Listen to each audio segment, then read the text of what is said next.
بسم الله الرحمن الرحيم اللهم صل على محمد وآل محمد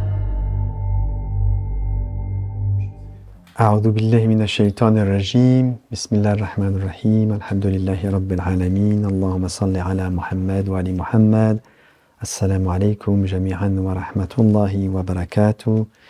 Je cherche refuge en Dieu contre Satan le lapidé et au nom de Dieu Ar-Rahman, le clément, la louange à Dieu Seigneur des mondes et la prière sur la plus noble des créatures, l'honorable messager de Dieu et sur sa descendance, sa sainte famille, les Ahl al-Bayt, les Asbat, les gens de la demeure prophétique, les héritiers de la maison de la prophétie, ainsi que sur l'ensemble des prophètes, des envoyés, des messagers et de leurs héritiers respectifs, et la paix de Dieu soit sur vous tous, mes chers frères et sœurs, qui nous suivez, et quel plaisir de vous retrouver après ce mois de Ramadan, puisque nous ne sommes pas, entre guillemets, parlés depuis le mois de Ramadan, ou plus particulièrement depuis Aïd al-Fitr.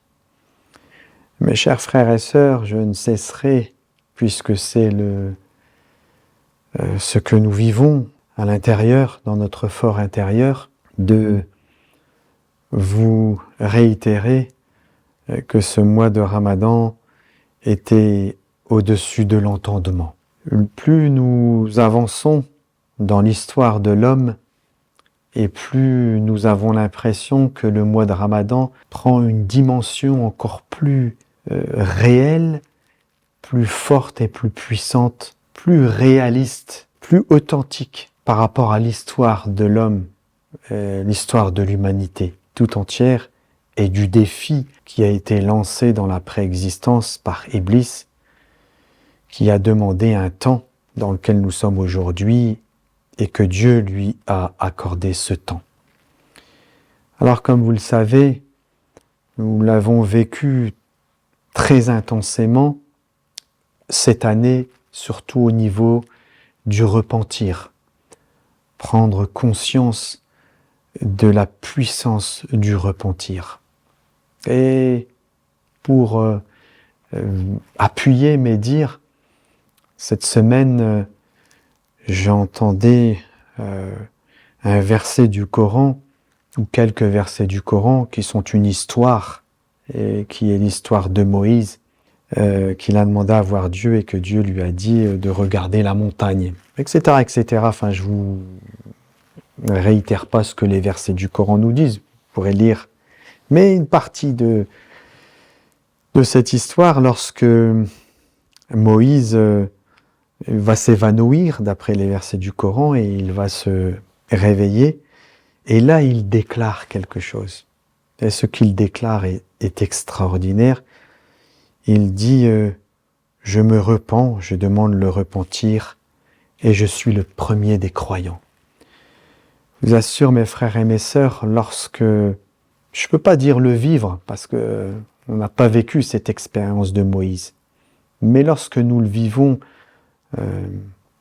par un état, et surtout après avoir vécu ce mois de Ramadan par le repentir, entendre ces versets du Coran et cette histoire de Moïse, ça prend une dimension mais complètement différente de ce qu'on aurait pu imaginer. Et pour le résumer un peu rapidement, c'est notre grande erreur, nous les musulmans, ou une partie d'entre nous, une grande partie d'entre nous, c'est d'avoir limité le repentir à l'homme qui fait des péchés.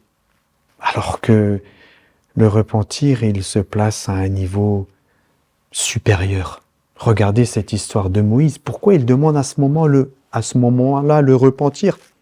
Il est sur un cheminement, il est sur une voie où il essaie de se rapprocher de Dieu, et sur cette voie de se rapprocher de Dieu, il demande à voir son Seigneur. C'est un enfant, que Dieu me parle de dire ça, mais c'est comme un enfant que Moïse va vers Dieu, comme Abraham, lorsqu'il chemine vers Dieu, puis qu'il regarde le soleil, la lune, les étoiles. C'est la sincérité, la pureté, de l'innocence du sincère qui recherche Dieu et qui est prêt à tout pour regarder cette innocence avec laquelle Moïse fait cette demande. Et lorsque Dieu lui répond en quelque sorte, hey, il comprend. Il comprend, je le mets entre parenthèses, il comprend son erreur dans le cheminement, dans le sens où c'est tellement beau, c'est tellement supérieur à ce que j'aurais pu penser, moi, avec mon intellect, avec mon raisonnement, que, ya Allah, accepte mon repentir. Comment j'aurais pu réfléchir et penser comme ça, alors que tu es au-dessus de tout ça? C'est trop beau. Et c'est ça, cette histoire de repentir que nous avons goûté cette année, et que, en définitive, en vivant ce mois de Ramadan à la manière dont Adam l'a vécu lorsqu'il est descendu sur la terre, nous fait vraiment découvrir le rôle que nous avons à jouer en définitive dans le monde dans lequel nous sommes. Un monde qui est temporaire, et c'est pour ça que cette histoire de retour, repentir, il y a un retour. Des versets du Coran qui parlent aussi avec David, qui fait un retour, wa ilayhi unib, et c'est vers lui que je reviens. Cette histoire de retour, elle est aussi exprimée rji'i, ar-rujou' dans la sourate Al-Fajr, la sourate L'aube, avec le retour de l'âme. Nous sommes temporairement ici, et nous n'avons d'objectif dans cette vie que de retourner à notre origine et d'être pour les hommes des témoins de ce retour à l'origine. Et c'est ce mois que nous avons vécu, et nous remercions Dieu de nous l'avoir fait vivre tel que nous l'avons vécu, de l'avoir goûté tel que nous l'avons goûté. Mais j'espère à l'avenir, pour mon âme et pour l'âme de mes frères et sœurs, que nous pourrons, si nous devons vivre encore un nouveau mois de Ramadan, que nous puissions encore le vivre de cette manière-là, mais bien sûr avec quelque chose de plus, puisque comme un frère me faisait rappeler, Dieu dit dans son saint livre que « Kulla yawmin huwa fi sha'n » et tous les jours, il est dans une nouvelle dynamique, une nouvelle dimension, une nouvelle création. Et c'est ça ce Dieu que nous adorons, mes frères et mes sœurs. Et c'est pour ça que de là, je vais me tourner vers, ou revenir quelque peu, parce que je pense que c'est important. Alors c'est le sujet spirituel, bien sûr, que nous évoquons. Il y a tant de choses à dire dans la spiritualité, il y a tant de choses à recevoir, il y a tant de choses que Dieu peut inspirer au cœur de l'homme. Et nous n'avons pas peur de ne plus avoir assez à donner, parce que celui qui adore, celui qui a la science infinie, sait que Dieu peut lui donner ce qu'il veut et que c'est illimité. Et c'est illimité à une seule condition, c'est que la science, la lumière, elle ne se fait que par la source. La source, c'est la révélation, et la source, c'est l'inspiration. Et lorsque nous sommes dans cette voie de travailler, de faire des efforts pour que Dieu nous inspire, alors c'est là que nous découvrons le Dieu qui est toujours dans une nouvelle création, parce que tous les jours que Dieu fait, il y a une nouvelle science, une nouvelle présence, une nouvelle approche, un nouvel état. Et tout ça nous fait vivre l'islam dans notre époque et pas en décalage par rapport à notre époque. Et c'est dans cet esprit-là que nous avions développé le sujet du pardon, puisqu'il était lié aussi au sujet du repentir, que nous adorons un Dieu que nous décrivons comme étant celui qui pardonne. Dieu, il y a beaucoup de versets du Coran, il y a même une sourate qui parle de cela, une sourate entière. Mais quelle est l'importance de ce pardon ? il est important, bien sûr, pour toutes les créatures, mais en particulier pour les croyants, les vrais croyants. Quand je dis les vrais croyants, ceux qui sont sincères et ceux qui ont une démarche qui ressemble à celle des prophètes. Puisque les prophètes eux-mêmes ont demandé pardon, rendez-vous compte. Mais lorsqu'ils demandent pardon, les prophètes, ça n'est pas comme nous pouvons l'imaginer, parce que j'ai fait des péchés, parce que... Non, c'est parce que dans la voie qui les mène vers Dieu, eh bien, il y a des erreurs de raisonnement ou de jugement, et ces erreurs viennent parce que nous sommes sur cette terre et que nous avons tendance encore à réfléchir avec notre intellect. Et nous ne sommes pas encore des gens de pure inspiration, c'est-à-dire qui ne sont que inspirés par Dieu. Et donc dans cette voie-là, lorsque nous découvrons les choses à la lumière de l'inspiration, forcément lorsqu'on a fait et qu'on a abouti à un certain résultat, que ce résultat n'était que le fruit de mon intelligence, ben je ne peux que demander pardon à Dieu parce que je ressens dans mon fort intérieur que c'était pour ma part un égarement. Mais pas un égarement à l'image de ce que nous on peut imaginer, de ceux qui sont, je sais pas moi, qui font des bêtises tout simplement, qui s'amusent et qui se divertissent sans avoir aucune aspiration à apporter du bien et du bonheur à l'humanité, etc., etc. Mais ceci nous concerne, nous, particulièrement nous. Et cette histoire de pardon, elle est importante parce que nous disions dans la vidéo qui est sortie, la dernière qui était sortie, d'ailleurs je tiens à préciser que cette vidéo elle est sortie il n'y a pas longtemps, mais qu'elle avait été faite pendant le mois du Ramadan. C'est pour ça que c'est notre première vidéo après le mois du Ramadan. Mettre l'accent, mes frères et mes sœurs, parce que ça, c'est...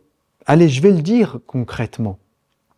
Je vous assure, mes frères et mes sœurs, que si nous arrivons, moi avec vous, moi le premier d'entre vous, si nous arrivons bien à l'appliquer dans notre vie, je le dis avec un sourire, nous allons nous épargner des séances de psychologie. L'islam est extraordinaire. Et si nous avons vraiment la foi réelle au Dieu unique, en ses messagers et en son messager plus particulièrement, mais en tous les messagers bien sûr et en tous les héritiers des messagers, eh bien nous avons là le code qui nous permet d'avoir la plus belle âme. Puisque comme vous le savez, la psychologie, c'est l'étude de l'âme. Et cette âme, elle est ce que nous sommes. Alors soit c'est une âme qui est attirée par la vie de ce monde, et là je vais préciser pourquoi je dis ça, ou soit c'est une âme qui est apaisée, apaisante, satisfaite, satisfaisante. Et c'est deux choses qui sont complètement différentes.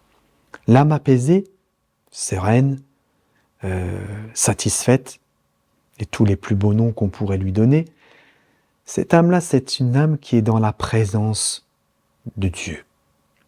C'est une âme qui est connectée. C'est une âme qui n'est pas sujette aux influences du temps et de l'espace. C'est une âme qui est inspirée. C'est une âme que ni le futur, ni le présent, ni le passé ne l'influencent. Mais l'âme qui est décrite avec différents qualificatifs dans le livre de Dieu, lawama, ammara, donc lawama qui est blâmante, ammara qui est ordonnante, et tout ça sont des qualificatifs qui montrent qu'elle tend vers le bas, et mulhima qui est inspirée par le bas, qui reçoit ses suggestions et son inspiration du bas, pas du céleste. Tout ceci, c'est l'âme qui nous pousse à nous forger et nous construire sur un temps. Et généralement, surtout sur le passé. C'est pour ça que, et là je dis un petit mot rapidement, beaucoup, si vous avez déjà entendu les gens qui ont des problèmes psychologiques, ou si vous parlez avec des psychologues, vous verrez qu'ils vont vous dire, ou des psychanalystes, ou etc., des psychiatres, que généralement, les problèmes psychologiques naissent d'un problème dans l'enfance, d'un accident, d'un événement. C'est-à-dire sur quelque chose qui s'est passé dans le... Alors c'est un pléonasme, mais qui s'est passé dans le passé. Et ce n'est pas sur un passé que nous devons nous construire, mais c'est sur un présent que nous devons nous construire. Le passé est passé, nous ne pouvons pas le refaire. Mais la présence, c'est celle qui te fait te renouveler tous les jours que Dieu fait. C'est pour cette raison-là, Iblis, lui qui est son aspect créaturel, ça nous l'avons déjà vu, il est basé sur un temps, un espace et un mouvement. Donc lui, il est dépendant du temps et du mouvement. Et l'appréciation qu'il a des choses, elle se fait en fonction du temps. Mais bien sûr, le temps, c'est un temps qui est le temps, par exemple, de l'humanité. Donc un temps qui est avec les lois physiques que nous connaissons aujourd'hui. Donc un temps qui fait appel à une histoire et à un passé. Et c'est pour ça que Iblis, pour nous détourner, il utilise des histoires que nous avons vécues, des histoires de notre passé, pour nous construire une personnalité qui n'est pas nous. Nous ne sommes pas cette personnalité-là. Je disais dans la dernière vidéo que Iblis était celui qui avait la meilleure mémoire. Donc tout ce qui fait appel à la mémoire n'est pas bon pour nous. Et ceci allait avec le sujet du pardon, parce que nous disions qu'il y avait un hadith Qudsi où Dieu disait que quand il pardonne, c'est comme s'il n'y a rien. Il n'y a plus rien. C'est comme si c'est rien passé. Et même le dire comme je le dis, c'est comme si, c'est pas c'est, il n'y a plus rien. Tout est effacé. C'est ça Dieu. C'est ça le Dieu que nous adorons. C'est ça le Dieu pardonneur que nous adorons. Et lorsque nous regardons, et c'est ça qui est très intéressant pour chacun d'entre nous, parce que c'est important pour nous-mêmes, mais c'est important aussi pour le regard que nous portons sur les autres. Si je porte un jugement sur mon frère ou sur ma sœur, parce que j'ai le regard d'une histoire ou des histoires que j'ai vécues avec lui par le passé et des erreurs qu'il a pu faire, comme moi je fais des erreurs aussi, ou des péchés qu'il a pu faire, mais que peut-être ce frère ou cette sœur a demandé pardon à Dieu, mais Dieu lui a pardonné. Et moi, qui adore le Dieu pardonneur, j'oublie que peut-être Dieu, il lui a pardonné. Et je regarde cette personne avec des histoires du passé, alors que tout ça aux yeux de Dieu, c'est déjà réglé. Alors je suis en train de juger une personne par rapport à une histoire, et en particulier une histoire de temps, et un passé qui n'existe même plus aux yeux de Dieu. Vous vous rendez compte le piège dans lequel nous tombons? Alors si chacun pouvait regarder l'autre avec le regard de la vision de la présence, eh bien nous ne porterions plus jamais de jugement sur les autres. C'est ça la réalité. Et c'est ça la force. Et la puissance de ce que représente la science pour chacun d'entre nous. Alors, vous avez l'impression que peut-être je suis en train de passer à autre chose, mais c'est exactement la même chose. La science, c'est pareil. Soit nous sommes des gens qui considérons que la science, c'est un acquis avec les histoires du passé. Le prophète, il est venu, les prophètes sont venus, il y a eu des histoires, etc. Et que toute cette acquisition fait de moi l'homme croyant que je suis, mais par rapport à ce passé, par rapport à cet acquis. Alors que je reviens au verset du Coran, Dieu kulla yawmin huwa fi sha'n. Il est toujours dans une nouvelle création, une nouvelle dynamique, une nouvelle approche, un renouveau pour chacun d'entre nous. L'islam est le renouveau perpétuel. Allez, je ne peux pas dire mieux que ça. Donc, soit nous croyons et nous avons la foi au Dieu vivant qui est toujours dans un renouveau, et donc l'islam qu'il m'a apporté est un renouveau chaque jour dans ma vie, ou soit je suis un type du passé qui applique un islam du passé. Et c'est ça le fléau de la maison, de la grande famille de l'islam aujourd'hui. C'est que nous sommes dans un islam qui est un islam du passé. Mais le messager de Dieu, si vous le laissez dans le passé, ça veut dire que son message n'est pas vivant aujourd'hui. Alors que le message de l'islam, il est vivant jusqu'à ce que l'on retourne vers Dieu, jusqu'au retour à notre origine. Donc mes frères et mes sœurs, qu'est-ce que je suis en train de vous dire? Je suis en train d'appuyer une fois de plus sur le bouton inspiration. Nous avons été créés pour être inspirés. La science ne vient que par l'inspiration. L'acquis, c'est quelque chose qui ne permet pas de transcender et d'être dans la réalité de ce que Dieu a révélé. La révélation, elle est en dehors du temps. Mais si je veux l'enfermer dans un temps, eh bien, je biaise complètement ma vision du Coran, de la parole de Dieu.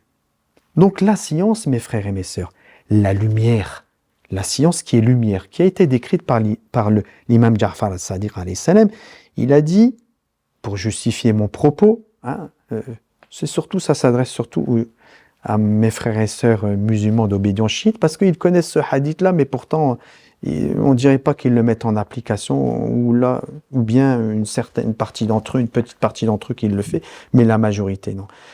La science, dit l'imam Ja'far al-Sadiq alayhi salam, il dit, ne consiste pas en apprendre beaucoup.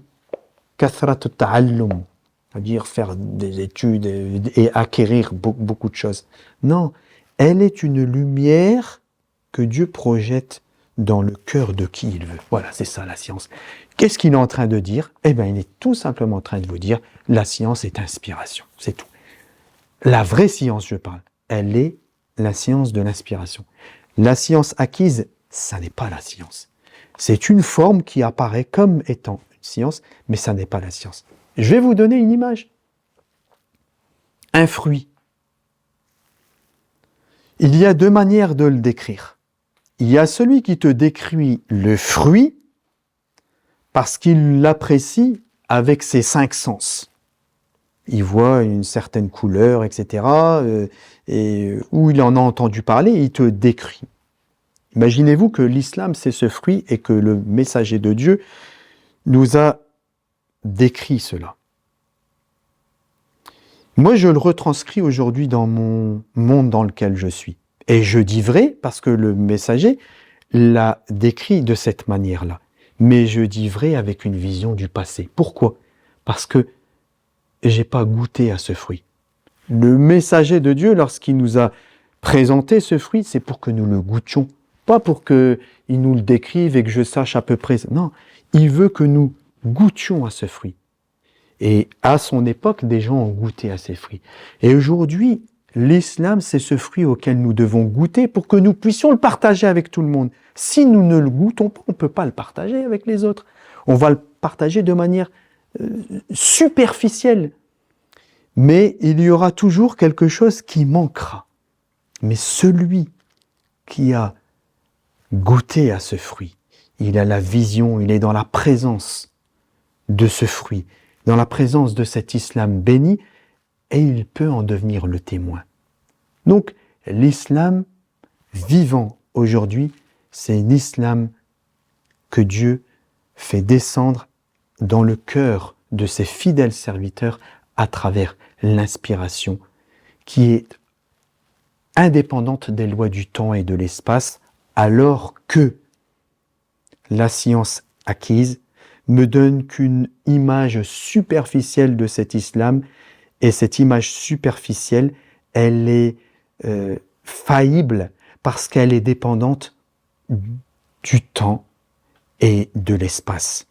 Et c'est pour ça que nous disions et que nous affirmions avec force que l'islam nous a été donné pour toutes les époques, en particulier pour notre époque, et être en décalage par rapport à l'époque dans laquelle nous sommes, eh bien, c'est comme si nous disions que l'islam nous sert à rien. L'islam nous sert à rien. Alors que le messager de Dieu nous a apporté l'islam, les prophètes sont venus avec leur message, qui est en conformité avec l'islam, pour donner le code pour que nous puissions comprendre le monde dans lequel nous vivons aujourd'hui. Et que tout ce que Dieu a mis dans son livre, à travers l'inspiration, nous le retrouvons dans le monde dans lequel nous sommes aujourd'hui, et nous comprenons le monde dans lequel nous sommes aujourd'hui. Et si nous comprenons le monde dans lequel nous sommes aujourd'hui, alors nous pouvons contribuer et apporter notre pierre à l'édifice de la construction de l'homme parfait, pour que tout le monde puisse bénéficier des bienfaits de ce message, de cette fraternité, de cette paix, de cette sérénité que nous apporte l'islam, dont le nom est tiré du salam. Islam, c'est le salam, c'est la paix par excellence. Mais nous retrouverons la paix lorsque nous admettrons que nous sommes les gens qui appartiennent à la grande famille de tous les prophètes et du messager de Dieu.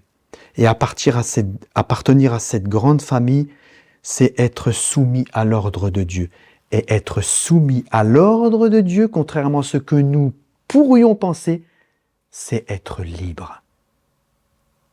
Alors que la majorité pense que être soumis, c'est ne pas être libre. Si vous n'êtes pas soumis, ça veut dire que vous êtes soumis aux passions de votre âme.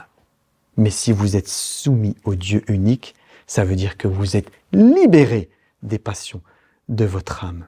Et c'est ça la force et la puissance de l'islam que Dieu nous a donné aujourd'hui pour que nous puissions révolutionner le monde dans lequel nous sommes et que nous puissions apporter le meilleur à notre humanité.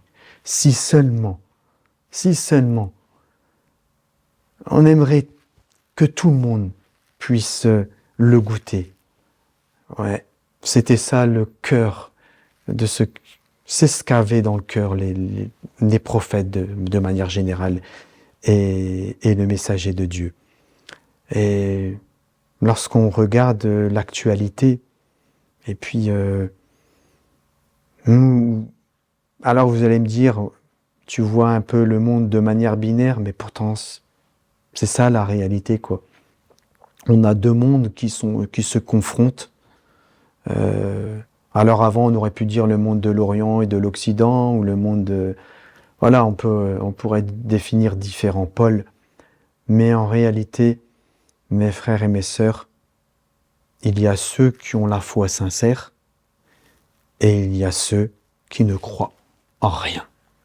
Et ceux qui n'en croient en rien poussent notre monde à plus de guerre, à plus de turpitude, à plus d'injustice, à plus de barbarie, à plus de tout ce qui est négatif et qui fait du mal à l'homme. Et le monde de la foi des sincères, je parle, parce que c'est vrai qu'aujourd'hui, le monde de ceux qui n'ont pas la foi, ou qui sont plutôt, parce que ne pas avoir la foi, c'est une chose, mais qui est à moitié blâmable. Ce qui est blâmable, c'est être ennemi de la foi. T'as pas la foi, mais reste à ta place. Pourquoi tu deviens ennemi de ceux qui ont la foi? C'est pas... Et ces gens-là, ceux qui sont ennemis de la foi, ces gens-là, ils font tout pour diaboliser la foi. Et c'est pour ça que Si c'est chez les chrétiens, ils vont vous montrer les chrétiens extrémistes. Si c'est chez les musulmans, ils vont vous montrer les musulmans extrémistes. Si c'est chez les bouddhistes, ils vont vous montrer les bouddhistes extrémistes. Si c'est les juifs, ils vont vous montrer les juifs extrémistes, etc., etc. Et ils vont utiliser une minorité, une partie des gens qui sont dans les extrêmes. Peut-être parfois c'est pas des minorités, c'est peut-être beaucoup plus parfois, parce que les gens ne comprennent pas leur foi, et on va utiliser cela pour dire, ben voilà, vous voyez, eux, c'est des méchants, ils font du terrorisme, ils font, etc., etc. Mais ne vous laissez pas leurrer, mes frères et mes sœurs. Lorsque nous avons développé, par exemple, cette histoire des Roms qui est révélée dans le Coran, et que par la grâce de Dieu, nous avons goûté et vu à travers ce qui se passe aujourd'hui et la chrétienté, l'orthodoxie, qui est en particulier, même si elle est présente un peu dans différentes contrées, mais qui est aujourd'hui, dont on pourrait dire les représentants sont le monde russe, qui porte les valeurs traditionnelles chrétiennes. Et en cela, nous nous reconnaissons, nous musulmans, nous vrais juifs, nous bouddhistes, etc., tous les gens qui ont un peu de sincérité, qui ont de la sincérité dans leur foi, nous nous reconnaissons parce que nous voyons que c'est la source de la bonté, de la fraternité et de la paix pour tous les hommes. Et nous le voyons clairement aujourd'hui. Et c'est ce monde de la foi maintenant, eh bien, qui est confronté à ce monde qui refuse la foi. Et je le redis et je le précise, je ne parle pas de ceux qui n'ont pas la foi, parce que ceux qui n'ont pas la foi sont souvent diabolisés par ceux qui ont la foi. Et nous ne devons pas les diaboliser. Ceux qui ne sont pas normaux, c'est ceux qui sont contre la foi, et qui agissent et qui font les choses contre la foi. C'est ça le problème. Et c'est ce qui se passe aujourd'hui. S'il y a des injustices aujourd'hui, c'est parce que ces injustices sont pratiquées par des gens qui n'ont pas la foi, qui ont aboli toutes les valeurs humaines. Voilà, c'est ça. Tout ce qui est décadent, on vous en fait la promotion. Oh, c'est bien, c'est la liberté, tu as le droit d'être comme ça, et comme ça, et comme ça. Mais en fait, c'est pas une liberté, parce que tu suis tes passions. Alors que la vraie liberté, c'est de se libérer de tout ça et d'avoir la foi au Dieu unique, la foi qui sauve. C'est ça que nous, et c'est en ça que nous croyons. Alors aujourd'hui, mes frères et mes sœurs, je le disais, les injustices se répandent partout. Et nous ne pouvons pas parler de spiritualité et de toutes ces valeurs qui nous sont inculquées, enseignées par toutes les prophéties, par tous les messages religieux, et en particulier par l'islam, sans porter ou apporter quelque chose qui va nous éclairer par rapport à ce que nous vivons aujourd'hui. Et le monde va très mal. Un monde qui est gouverné par l'économie, un monde qui est gouverné par les guerres, un monde qui est gouverné par tout ce qui rabaisse l'homme. On est prêt à faire des guerres, on est prêt à tuer pour un pouvoir, pour une économie, mais à quoi ça nous mène tout ça? N'ont-ils pas, je m'adresse à ces gens qui font et qui sont dans cette dynamique-là, n'ont-ils pas vu que les livres d'histoire et les livres religieux des révélations nous parlent de ces peuples anciens, de ces civilisations anciennes qui elles-mêmes, une partie d'entre elles, avaient fait de ces civilisations, avaient fait l'erreur de penser qu'elles étaient toutes puissantes et qu'elles pouvaient s'épanouir sans la foi au Dieu unique, alors qu'elles ont été détruites. Et elles se sont anéanties d'elles-mêmes. Et ce monde dans lequel nous sommes aujourd'hui, eh bien, si nous n'avons pas la foi, il s'anéantira aussi, il périra.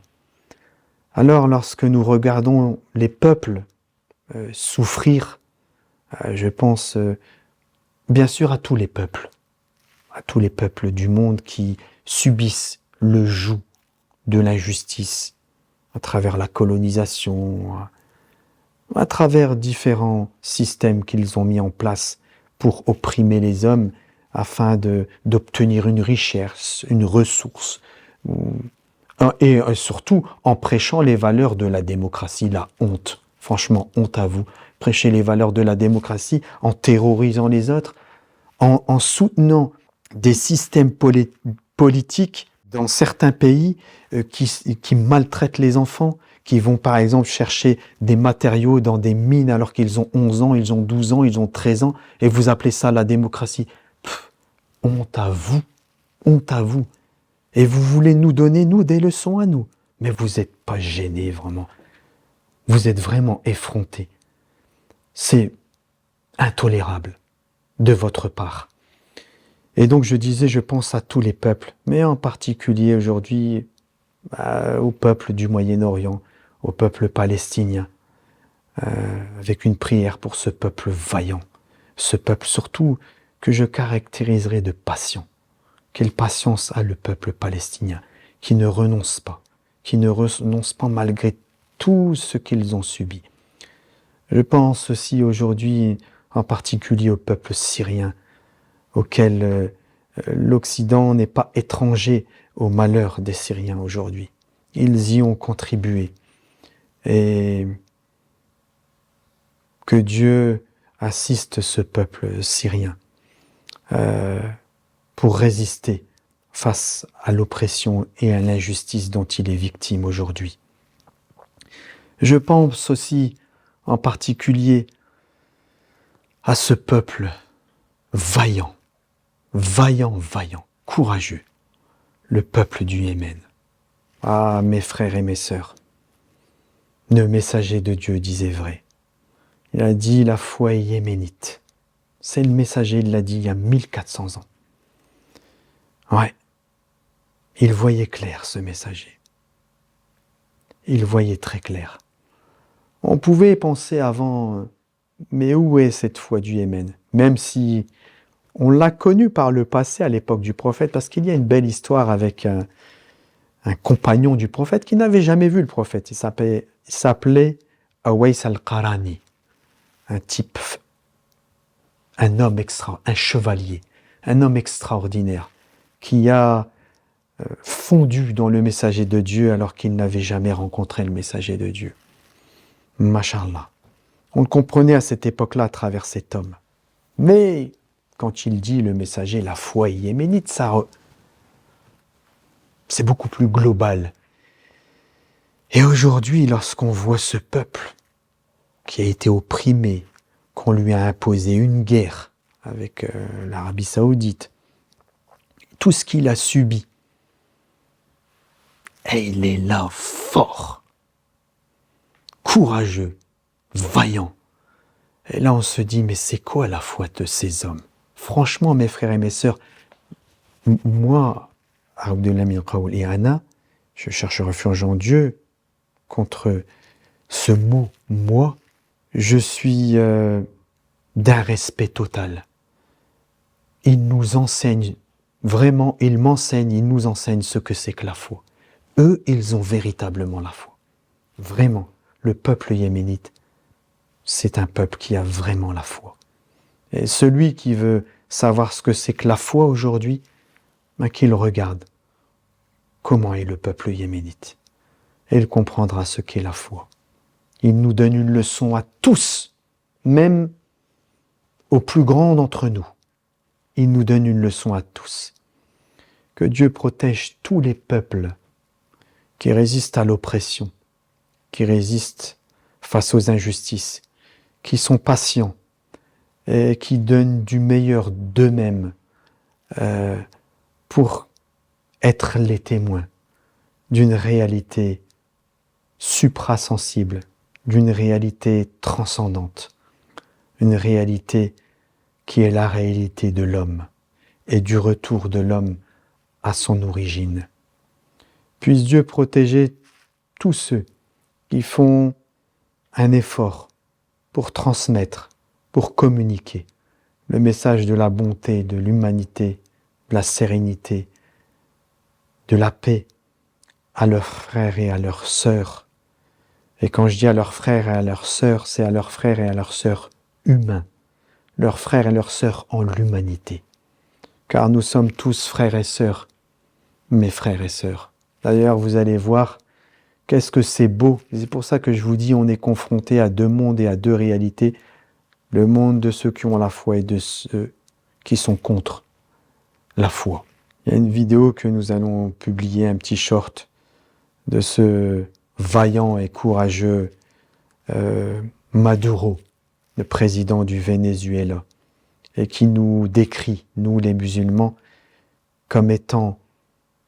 Alors il se décrit, lui, et puis ceux qui le suivent, comme étant les enfants du Christ, les enfants de Jésus.